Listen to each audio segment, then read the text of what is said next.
सो यो hello welcome guys. तो आज हम एक्सप्लेन करेंगे समर हिकारू डाइट के एपिसोड नंबर 6 को, और इस एपिसोड में कुछ रिवील होने वाला है, तो पूरा एपिसोड ध्यान से देखना। तो ज़्यादा टाइम वेस्ट ना करते हुए चलिए एपिसोड को शुरू करते हैं। एपिसोड शुरू होता है और योशिकी और उसके दोस्त स्वैम्पमैन की स्टोरी के बारे में बात करते हैं। इसमें एक इंसान पर बिजली गिरती है और वो किसी और में बदल जाता है, लेकिन योशिकी कहता है कि उसे नहीं लगता कि ऐसा होता है। उसके हिसाब से जब स्टोरी में इंसान पर बिजली गिरती है तब वो मर जाता है और उसकी जगह उसी की तरह दिखने वाला उसके ही मेमोरीज़ के साथ कोई दूसरा स्पॉन हो जाता है, और उस इंसान को भी नहीं पता होता कि वो अलग है। और ये स्टोरी हिकारू की स्टोरी से बहुत ज़्यादा रिजेंबल करती है।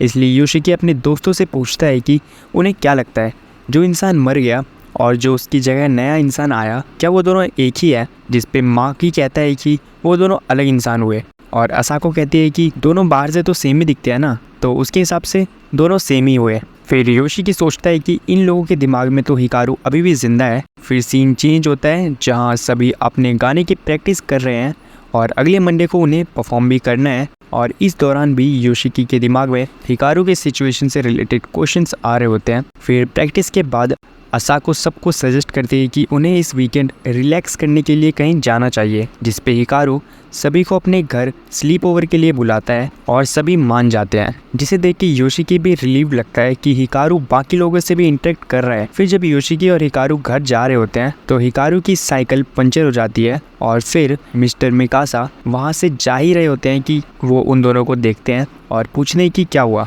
जिसके बाद वो उन्हें अपनी गाड़ी में लिफ्ट ऑफर करते हैं और वो दोनों उनकी गाड़ी में बैठ जाते हैं। फिर सीन कट होता है रात में उनके स्कूल में, जहाँ पर हम एक सुपर नेचुरल प्रेजेंस को देखते हैं। और फिर जब वीकेंड आता है तो सभी लोग हिकारू के घर पर जमा होते हैं। तभी हिकारू योशिकी से कहता है कि उसके रूम में जाए और कोई गेम लेकर आए। फिर योशिकी हिकारू के कमरे में जाता है, जहाँ उसकी नज़र एक पुराने कैप पर पड़ती है, जिसे देखने के बाद उसे लगता है कि उसने ये पहले कहीं देखा है। फिर योशिकी अपने बचपन के फ्लैशबैक में चला जाता है, जहाँ उसके डैड उससे बताते हैं कि ये जो फेस्टिवल है वो उस गॉड के लिए है जो माउंटेन पर रहता है, और वो योशिकी को वार्न भी करता है कि कभी उस माउंटेन पर ना जाए। फिर हिकारू और उसके डैड भी उन्हें ढूंढते हुए वहाँ आ जाते हैं, और ये रिवील होता है कि वो जो कैप है वो हिकारू के फादर की है। फिर हम प्रेजेंट में आते हैं और योशिकी को याद आता है कि वो गेम लेने के लिए आया था, और वो गेम ढूंढने लगता है। तभी उसे हिकारू की हैंडराइटिंग में एक नोट मिलता है जो फटा है, लेकिन वो कुछ वर्ड्स पढ़ पा रहा होता है, जैसे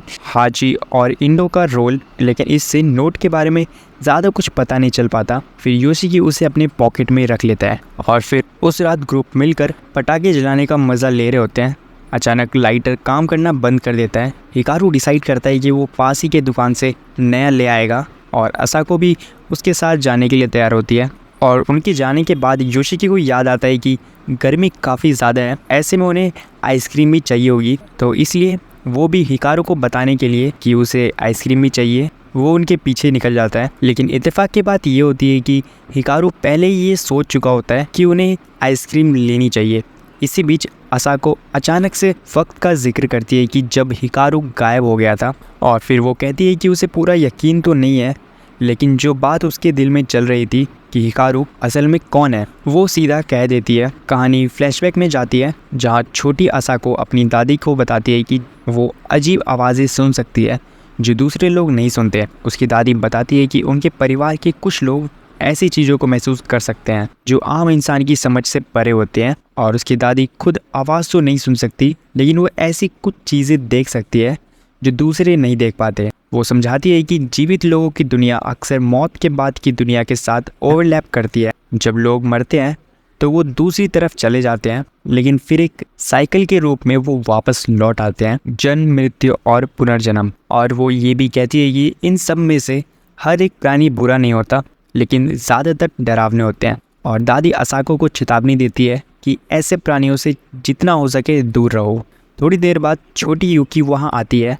असाको खुशी में उसकी तरफ भागती है, लेकिन अभी वो एक अनजाने अदृश्य प्राणी को भी महसूस कर लेती है जो यूकी की तरफ आ रहा होता है। यूकी बिना कुछ समझे असाको की तरफ भाग रही होती है, लेकिन उसी पल एक तेज़ रफ्तार गाड़ी उसी रास्ते पर आ रही होती है, और अचानक से असाको ज़ोर से कहती है, रुक जाओ। यूकी समय पर रुक जाती है और गाड़ी तेज़ी से निकल जाती है, असाको को तब एहसास होता है कि वो अदृश्य प्राणी भी उसे बचाने की कोशिश कर रहा था। फिर कहानी वापस प्रेजेंट में आ जाती है। हिकारू पैनिक में आ जाता है कि शायद असाको को सच पता चल गया है। उसकी असली शक्ल उसकी आँख से थोड़ी बाहर आती है जब वो असाको के करीब आता है। अच्छी बात ये होती है कि योशिकी समय पर आ जाता है और उसका नाम लेके बुलाता है, जिससे वो होश में आ जाता है। असाको बेहोश हो जाती है। हिकारू मानता है कि शायद असाको को सच का पता चल गया है। वो कहता है कि उसने ऐसा करने का इरादा नहीं था, लेकिन बीच में चुप हो जाता है। योशिकी उसे पूरा कहने को कहता है